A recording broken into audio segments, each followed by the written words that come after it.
everyone, it's Lisa here. Welcome to another Hero Arts video. Today I'm going to show you some tips and tricks for using StazOn metallic silver ink. This ink comes packaged together with an ink pad and the re-inker all in one, just like the other StazOn inks. And just like the other StazOn inks, it also works great on non-porous surfaces. But this one's a little bit different in that you need to really shake the ink up and then apply it to your ink pad. So here is the re-inker, and I'm going to start shaking it now. You can hear that little ball or whatever it is in there that helps with mixing it. So that's pretty good there.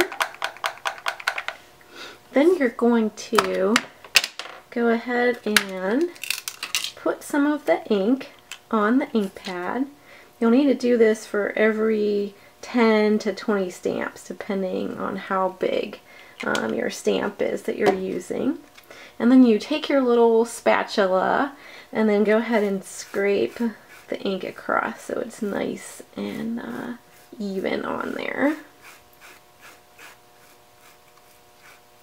So now this is ready for stamping. And today I'm going to be stamping on some snowflakes that I cut out from a transparency sheet. This transparency I just got at the office supply store, and then I cut out the snowflake with my silhouette. This is one of the Hero Arts snowflake designs. And a little trick that I learned from Nancy Taylor is to use a post-it note to hold things like these snowflakes, or if you're doing buttons or whatever.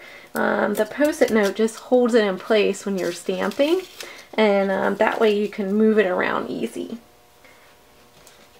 So I'm going to be using this magical background, and as you can see I've already got it inky before, but I'm just going to go ahead and ink this up.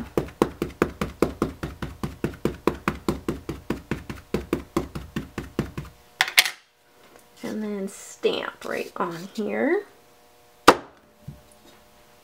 Give it a good press. And then here's where that post-it note really comes in handy, because you can just grab it and then peel it right off. So then I'm going to set this aside to dry. And while that's drying, I thought I'd show you another little tip that I came across for using with the StazOn ink. So here's another little snowflake, and I put it on a post-it note again.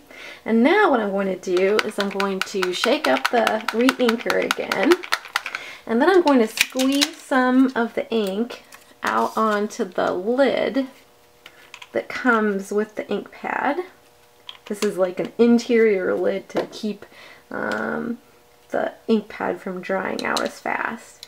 And then I'm going to take this little sponge dauber and then just dip it in the ink, and then go ahead and pounce all over the snowflake. You can see how well that's covering on there already. So I'll just go ahead and go over the whole thing. Okay, so now it's all covered and that's looking good, so I'm going to set this aside to dry too. And these dry really fast. It's just that it's really rainy outside today and humid, so then it takes a little bit longer.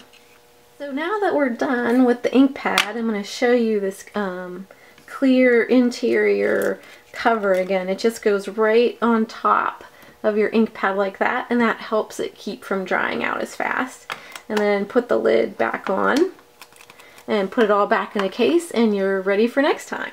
Okay, so now I thought I'd show you the two snowflakes.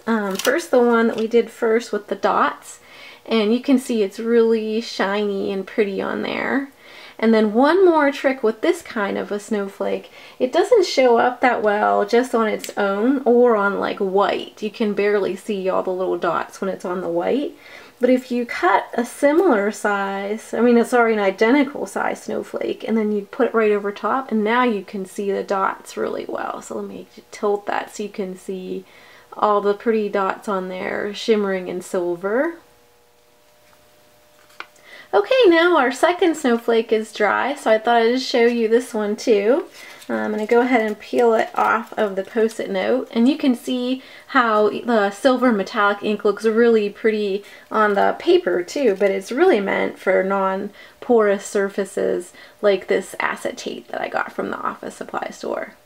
So thanks for watching, and I hope you give Silver Metallic StazOn ink a try soon.